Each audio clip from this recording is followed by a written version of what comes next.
Third subdivision பார்க்க போகிறோம். Third subdivision என்ன அப்படின்னு பார்த்தீங்கன்னா A equal to M, N whereas B equal to empty set கொடுத்துருக்காங்க.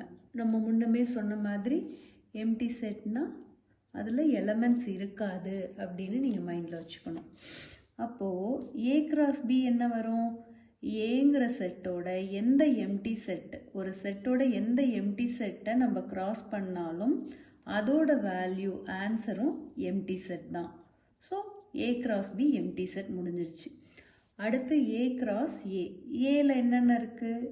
M, N cross M, N தான். ஓகேவா? இப்போ இதை எப்படி எழுதலாம்? M, M, M, N, N, M and N, N எழுதலாமா? ஓகே, A கிராஸ் A எழுதியாச்சு. அகெயின் B கிராஸ் A என்ன வரும்? Bங்கிற ஒரு எம்டி செட்டோட எந்த செட்டை நம்ம மல்டிப்ளை பண்ணோம்னாலும் அதுவும் எம்டி செட் தான்.